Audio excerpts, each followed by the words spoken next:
Hello student, welcome to fitter study channel. इससे पहले वाले वीडियो में हमने आपको 275 एमसीक्यू सॉल्व करवाया है और पिछले वीडियोस देखने के लिए आप इस चैनल को सब्सक्राइब कीजिए, जिससे कि आपको पिछले जो वीडियोस है वो आपको मिल सके।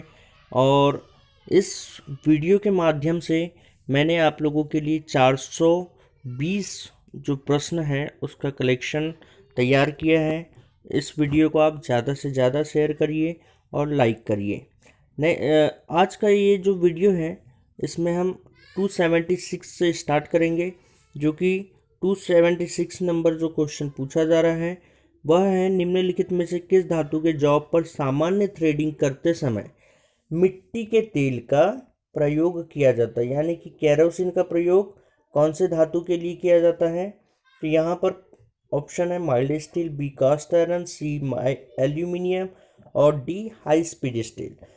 तो एल्यूमिनियम जो धातु होती है उसके लिए हम केरोसिन या मिट्टी के तेल का प्रयोग करते हैं, जो कि राइट आंसर होगा। नेक्स्ट क्वेश्चन है 277 नंबर। ड्रिल किया हुआ होल प्रयोग किए गए ड्रिल के साइज की अपेक्षा बड़ा है। आप इसको नोट कर सकते हैं, बड़ा है, तो इसका कारण क्या होगा। फीड बहुत अधिक है, हेलिक्स एंगल सही नहीं है, सी लिप क्लियरेंस सही नहीं है और डी कटिंग एजों की लंबाई असमान है। तो स्टूडेंट, यदि कटिंग एजों की ड्रिल के जो कटिंग एज होते हैं उनकी लंबाई यदि असमान होगी तो आपका जो ड्रिल किया हुआ होल है वह क्या होगा, बड़ा होगा। तो यहाँ पर जो राइट आंसर होगा वो हमारा डी ऑप्शन होगा, जो कि राइट है। Question number 78।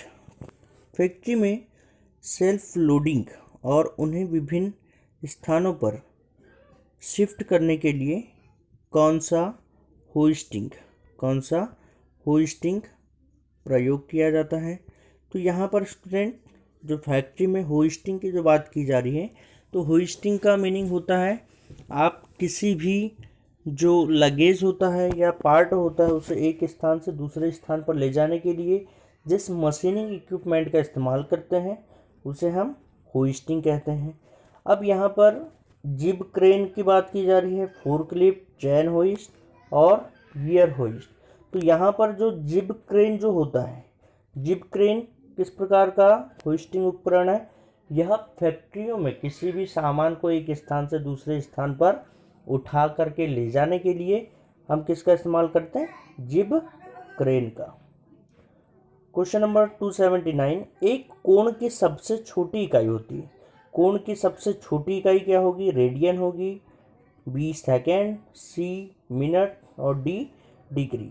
तो कोण की सबसे छोटी जो यूनिट होती है वह होती है सेकेंड, और सबसे बड़ी जो यूनिट होगी एंगल की, वह होती है रेडियन। तो यहाँ पर जो राइट आंसर होगा वह हमारा बी ऑप्शन होगा, जो कि सेकंड दिया गया है। नेक्स्ट क्वेश्चन है 280 नंबर। हेलिकल फ्लूटेड रीमर पर प्रायः हेलिक्स की दिशा होती है। A left hand, B right hand, C straight, D इनमें से कोई नहीं। तो जो हेलिकल जो फ्लूटेड जो रीमर होते हैं उन पर हेलिक्स की दिशा पूछी जा रही है। इस तरह से ये हेलिक्स जो बने हुए हैं इसकी दिशा बतानी है आपको।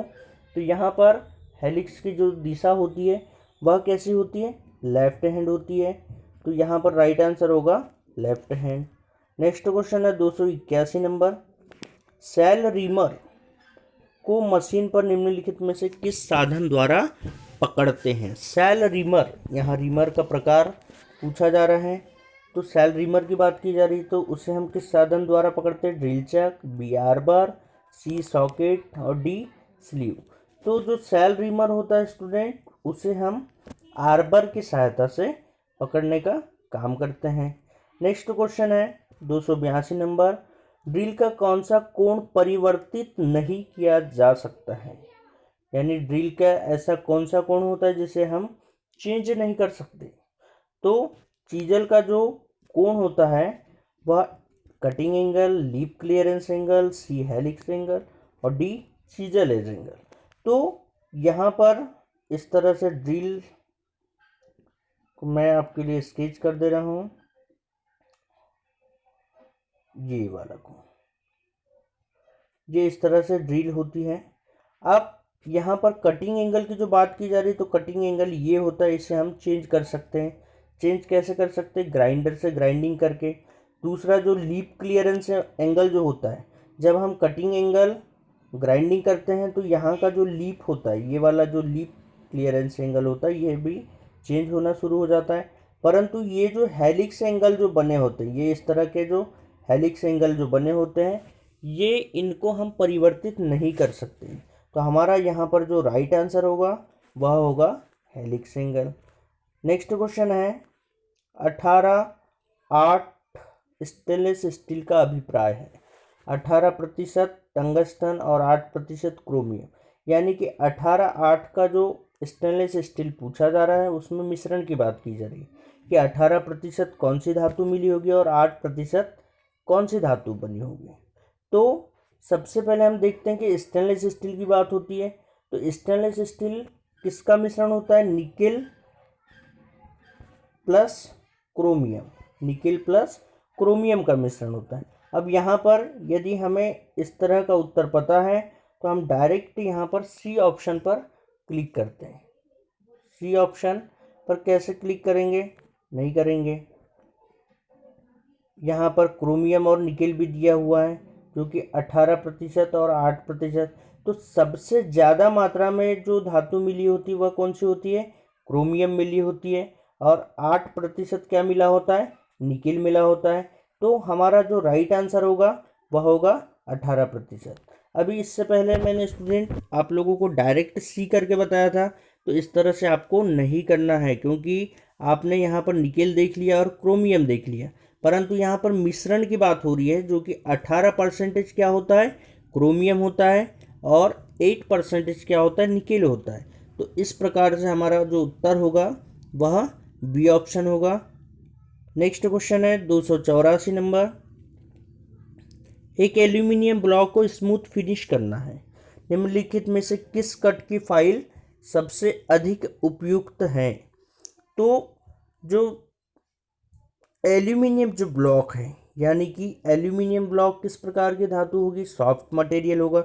तो सॉफ्ट मटेरियल के लिए हम हमेशा सिंगल कट फाइल का इस्तेमाल करते हैं, ये इस तरह से। तो ये हमारा राइट आंसर होगा, single cut file. Next question है, एक शाफ्ट के सिरे का केंद्र ज्ञात करने के लिए प्रयोग में लाया जाता है। केंद्र ज्ञात करना है, ये कोई शाफ्ट है, इसका यहाँ पर केंद्र ज्ञात करना है। तो केंद्र ज्ञात करने के लिए स्टील रूल से हम केंद्र ज्ञात नहीं कर सकते। आउटसाइड कैलीपर, इनसाइड कैलीपर, इनसे किसी भी प्रकार का केंद्र ज्ञात नहीं कर सकते। परंतु जेनी कैलीपर एक ऐसा टूल होता है जिससे हम किसी भी शाफ्ट का केंद्र ज्ञात कर सकते हैं। यहाँ पर स्टूडेंट जेनी कैलीपर दिया हुआ है, परंतु केंद्र को ज्ञात करने के लिए हम जेनी कैलीपर के अलावा जो वर्नियर हाइट गेज होता है, वर्नियर हाइट गेज जिसे VHG के नाम से शॉर्ट में मैं लिख रहा हूँ, दूसरा सेंटर हेड, इनसे हम किसी भी शाफ्ट का सेंटर निकाल सकते हैं। अगला क्वेश्चन है 286 नंबर। एक मीट्रिक आउटसाइड माइक्रोमीटर का लिस्ट काउंट होता है। मीट्रिक आउटसाइड, जो आउटसाइड माइक्रोमीटर होता है उसका अल्पतमांक पूछा जा रहा है। तो ए ऑप्शन जो दिया है 0.002 मिलीमीटर, बी 0.01 मिलीमीटर, सी 0.1 मिलीमीटर और डी 0.5 मिलीमीटर। तो करेक्ट आंसर होगा 0.01 मिलीमीटर।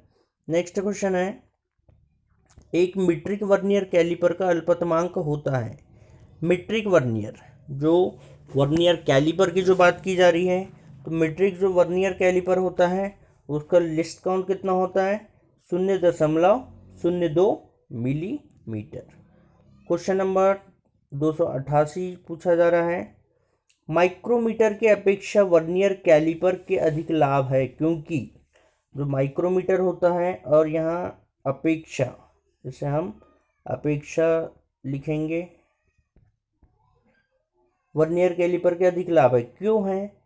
ए, अधिक परिशुद्धता में माप ली जा सकती है। बी, प्रयोग में लाना आसान है। सी, इंग्लिश और मीट्रिक दोनों में रीडिंग ली जा सकती है। और डी, अंदरूनी, बाहरी और गहराई की मापों को अधिक रेंज में मापा जा सकता है। तो यहाँ पर जो हमारा सटीक उत्तर जो मिल जा रहा है वह है हमारा डी ऑप्शन, क्योंकि वर्नियर कैलिपर के द्वारा हम तीनों प्रकार की माप ले सकते हैं। कैसी? अंदरूनी भी ले सकते हैं, बाहरी भी और गहराई की भी। ठीक है स्टूडेंट, अगला क्वेश्चन है 289। गन मेटल अलॉय होता है, गन मेटल जो बंदूक धातु होती है वह किसका मिश्रण होता है? कॉपर और टीन, कॉपर और जिंक, कॉपर, जिंक और टीन, और जिंक और टीन। तो यह तीन धातुओं का मिश्रण होता है, कॉपर, जिंक और टीन का। तो यहाँ पर राइट आंसर होगा सी ऑप्शन हो जाएगा, जो कि कॉपर, जिंक और टीन होगा। नेक्स्ट क्वेश्चन है, कीवे ग्रूव्स वाले सुराख में रिमिंग करने के लिए निम्नलिखित में से कौन सा रिमर प्रयोग करेंगे? कीवे ग्रूव वाले, ये इस तरह का एक जॉब है और यहाँ पर एक कीवे बनाना है, इस तरह से कीवे बनाना होता है।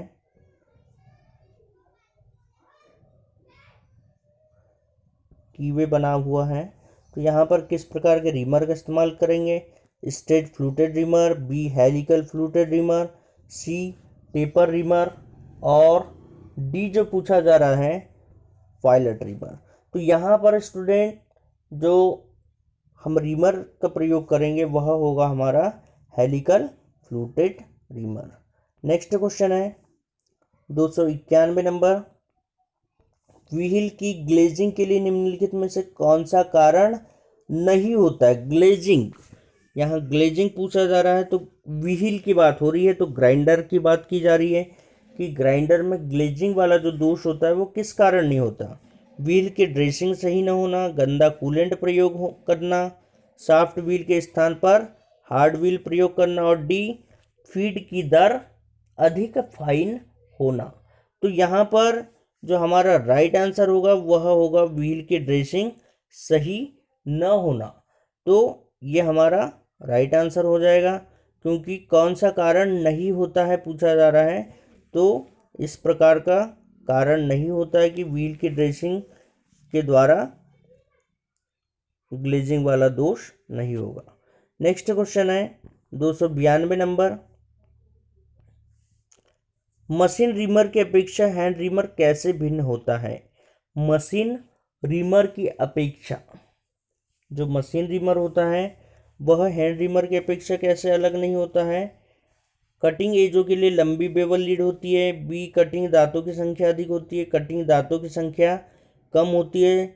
और डी, कटिंग एजों की स्पेसिंग असमान होती है। तो यहाँ पर जो राइट आंसर होगा वह होगा कटिंग एजों के लिए लंबी बेवल लीड होती है। अगला क्वेश्चन है, पुल्ली के सरफेस पर स्पीड के लगातार रगड़ खाने पर घर्षण और गर्मी उत्पन्न होने से बेल्ट सूख जाती है। इसके कारण बेल्ट स्लिप करने लगता है। बेल्ट को स्लिप होने से रोकने के लिए उसके अंदरूनी फेस पर निम्नलिखित में से कौन सा मटेरियल लगाया जाता है? तो यहाँ पर जो पूछा जा रहा है एमरी कोरंडम, टेलो या पाउडर्ड रेजिन, नायलॉन या टेफलॉन, और डी, जिंक या चॉक पाउडर। तो बेल्ट की स्लिप को रोकने के लिए कभी कभी क्वेश्चन इतना ही पूछता है कि बेल्ट की स्लिप को रोकने के लिए कौन सा मटेरियल लगाया जाता है? तो यहाँ पर जो राइट आंसर होगा वह बी ऑप्शन होगा, टेलो या रेजिन जो पाउडर होता है उसके द्वारा हम घर्षण को कम कर सकते हैं या घर्षण को स्लिप होने से बचा सकते हैं। नेक्स्ट क्वेश्चन है 294 नंबर, जब एक ट्विस्ट ड्रिल जॉब रूप होल बनाता है, फॉर्म होल की बात की जा रही है, तब निम्नलिखित में से कौन सा कारण होता है? ए, क्लियरेंस एंगल बहुत अधिक होना, बी, क्लियरेंस एंगल बहुत कम होना, डी, कटिंग स्पीड बहुत कम होना, फीड की दर बहुत अधिक होना। तो यहाँ पर जो फॉर्म जो जॉब होता है, ड्रिल का जो जॉब होता है वह फॉर्म होल बनाता है। तो कौन सा कारण होता है? फीड की दर बहुत अधिक होती है। अगला क्वेश्चन है 295 नंबर। सेंटर पंच का पॉइंट एंगल होता है। बहुत ही साधारण सा प्रश्न है मगर इम्पोर्टेंट भी उतना ही है कि सेंटर पंच का जो पॉइंट एंगल होता है वह कितना होता है? वह होता है 90 डिग्री का होता है। अगला प्रश्न है 296 नंबर। रोटरी मोशन को कपलिंग किस दिशा में ट्रांसमिट करती है? रोटरी मोशन का मीनिंग होगा जो घूमने वाली जो गति होती है, रोटरी घूर्णन गति जिसे हम कहेंगे, को कपलिंग किस दिशा में ट्रांसमिट करती है?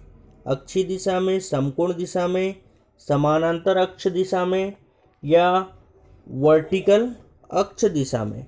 तो जो रोटरी मोशन जो होता है, इस तरह से कोई मशीन रोटर कर रही है, रोटेट कर रही है और यहाँ पर कपलिंग लगी हुई है, तो ये वाला जो भाग होता है यह एक प्रकार का समकोण बनाता है।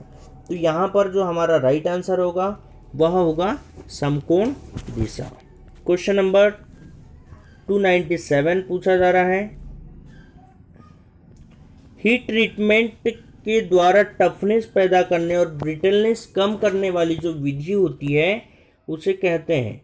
तो टफनेस पैदा करना और ब्रिटलनेस को कम करने वाली जो विधि होती है वह होती है हमारी टेम्परिंग। कौन सी विधि होगी? टेम्परिंग होती है, क्योंकि टेम्परिंग ऐसी विधि होती है जिससे हम टफनेस उत्पन्न करते हैं और ब्रिटलनेस को कम करते हैं।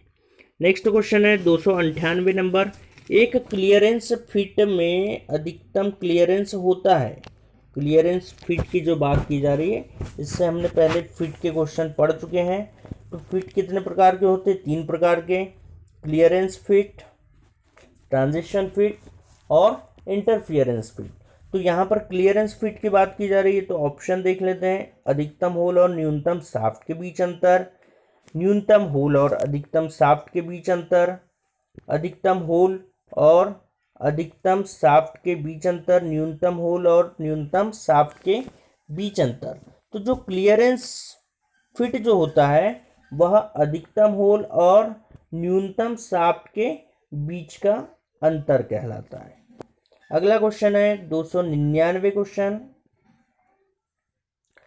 एक नल को मजबूती से बंद करने पर भी पानी टपकता या बहता रहता है, इसका क्या कारण होता है? बहुत ही इंपॉर्टेंट क्वेश्चन है।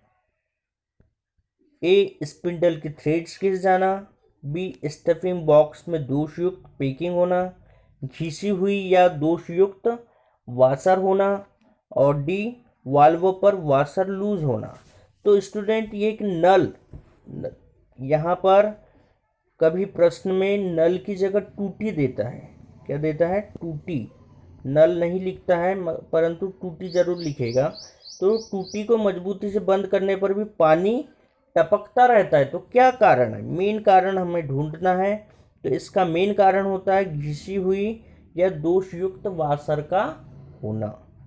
ये हमारा करेक्ट आंसर होगा। क्वेश्चन नंबर 300 देख लेते हैं, जो कि आज के इस वीडियो का लास्ट क्वेश्चन है। मीटिंग पार्ट के बीच क्लियरेंस को मापा जाता है। जो मिलने वाले 2 पार्ट होते हैं, जैसे कि पिस्टन एंड शाफ्ट जो होती है वह मिलने वाले पार्ट होते हैं, तो उनका क्लियरेंस किसके द्वारा मापा जाता है? A, dial gauge, B, go gauge, C, feeler gauge और डी, कैलिपर गेज। तो यहाँ पर जो हमारा राइट आंसर जो मिल रहा है, राइट आंसर है हमारा फीलर गेज। फीलर गेज के द्वारा हम किसी भी मीटिंग पार्ट्स के बीच का क्लियरेंस जांच सकते हैं या माप सकते हैं। तो आज के इस वीडियो में इतना ही स्टूडेंट। All the best.